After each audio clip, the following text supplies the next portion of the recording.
Assalamualaikum warahmatullahi wabarakatuh.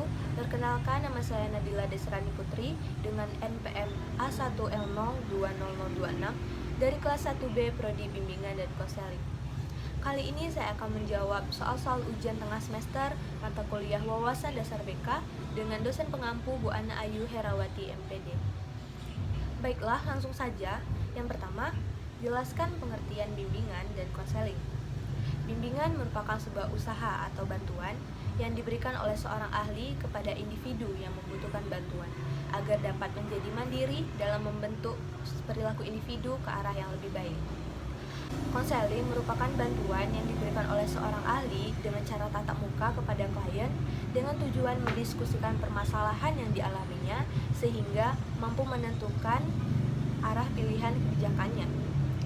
Istilah bimbingan dan konseling memiliki persamaan, yakni persamaan pada tujuannya, yaitu bertujuan untuk memandirikan individu. Pertanyaan yang kedua, sebutkan dan jelaskan fungsi bimbingan dan konseling. Fungsi bimbingan dan konseling ada 8. Yang pertama, fungsi pemahaman, yang mana bertujuan agar peserta layanan memiliki pemahaman terhadap dirinya sendiri dan juga lingkungannya. Kedua, fungsi pencegahan, bertujuan agar peserta layanan mampu menghindari diri dari berbagai masalah yang dapat menghambat perkembangannya. Ketiga, fungsi pengentasan, bertujuan agar peserta layanan mampu mengentaskan permasalahan yang dapat menghambat perkembangannya. 4. Fungsi pemeliharaan dan pengembangan, memelihara segala sesuatu yang baik yang ada dalam diri sendiri dan membantu individu dalam mengembangkan dirinya agar menjadi pribadi yang lebih mandiri. 5. Fungsi advokasi, membantu peserta layanan agar memperoleh pembelaan atas hak dan kepentingannya yang tidak mendapatkan perhatian. 6. Fungsi penyaluran, berupaya mengenali masing-masing individu sesuai potensinya dan memberikan bantuan menyalurkan ke arah kegiatan yang dapat menunjang perkembangannya. Fungsi penyesuaian membantu terciptanya kondisi adaptasi dari individu dengan lingkungan. Dan yang terakhir yaitu fungsi perbaikan, bertujuan agar individu memiliki komitmen yang kuat dalam diri untuk menjaga kondisinya agar selalu terhindar dari permasalahan. Pertanyaan yang ketiga, sebutkan dan jelaskan asas-asas bimbingan dan konseling. Asas-asas bimbingan dan konseling ada 12. Yang pertama, asas kerahasiaan, yang mana asas ini menuntut dirahasiakannya segenap data dan keterangan tentang klien yang menjadi sasaran layanan. Kedua, asas kesukarelaan, yakni sangat diharapkan bahwa mereka yang mengalami masalah akan dengan sukarela membawa masalahnya itu kepada pembimbing untuk meminta bimbingan. Ketiga, asas keterbukaan, baik klien maupun konselor harus bersifat terbuka.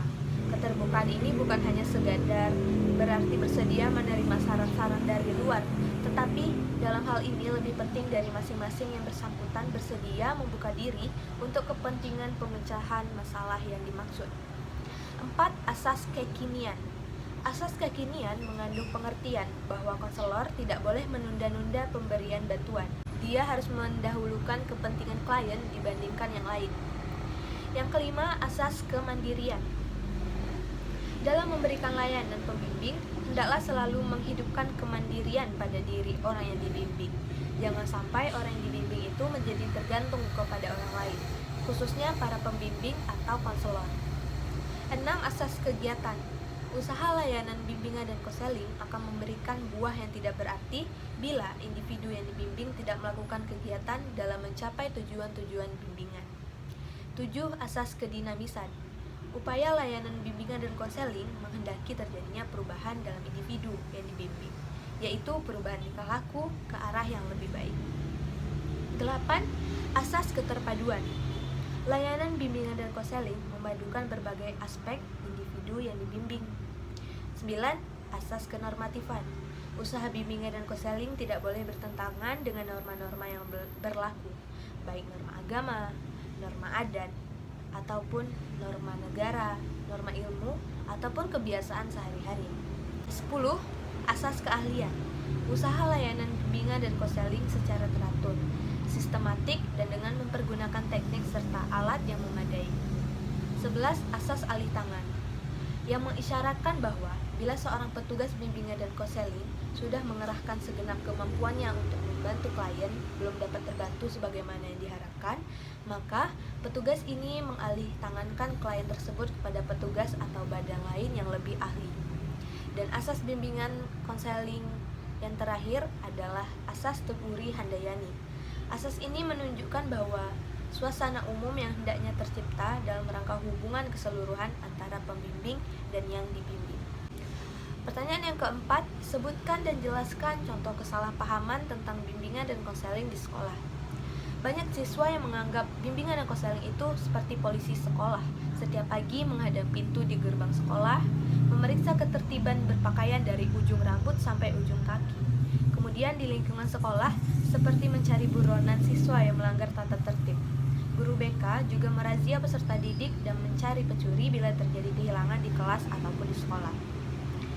Bimbingan dan konseling dianggap hanya menangani siswa yang bermasalah saja. Ketika seseorang terkena masalah, guru BK baru turun untuk menanganinya. Padahal bimbingan dan konseling bukan hanya untuk siswa yang bermasalah, tetapi juga untuk semua siswa, terutama yang membutuhkan bimbingan. Pertanyaan yang terakhir, jelaskan landasan bimbingan dan konseling. Landasan dalam bimbingan dan konseling pada hakikatnya merupakan faktor-faktor yang harus diperhatikan dan dipertimbangkan, khususnya oleh konselor, selaku pelaksana utama dalam mengembangkan layanan bimbingan dan konseling. Layanan bimbingan dan konseling meliputi beberapa landasan, yaitu landasan filosofis, landasan religius, landasan psikologi, landasan sosial budaya, landasan ilmiah dan teknologis, dan landasan pedagosis. Saya akan menjelaskan landasan-landasan bimbingan dan konseling tersebut. Yang pertama adalah landasan filosofis, yakni landasan yang dapat memberikan arahan dan pemahaman, khususnya bagi konselor dalam melaksanakan setiap kegiatan bimbingan dan konseling, yang lebih bisa dipertanggungjawabkan secara logis, etis, maupun estetis. Yang kedua, landasan religius. Dalam landasan religius, bimbingan dan konseling diperlukan penanganan pada 3 hal pokok, yaitu keyakinan bahwa manusia dan seluruh alam adalah makhluk Tuhan. 2. Sikap yang mendorong perkembangan dan perkehidupan manusia berjalan ke arah dan sesuai dengan kaidah-kaidah agama. Dan yang ketiga, upaya yang memungkinkan berkembang dan dimanfaatkannya secara optimal suasana dan perangkat budaya serta kemasyarakatan yang sesuai dengan kaidah-kaidah agama untuk membentuk perkembangan dan pemecahan masalah individu. Landasan yang ketiga yaitu landasan psikologis, merupakan landasan yang dapat memberikan pemahaman bagi konselor tentang perilaku individu yang menjadi sasaran layanan atau disebut dengan klien. Beberapa kajian psikologi yang perlu dikuasai oleh konselor adalah tentang motif dan motivasi, pembawaan dan lingkungan, perkembangan individu, belajar, dan kepribadian. Landasan berikutnya yaitu landasan sosial budaya. Kebudayaan akan bimbingan timbul karena terdapat faktor yang menambah rumitnya keadaan masyarakat di mana individu itu hidup.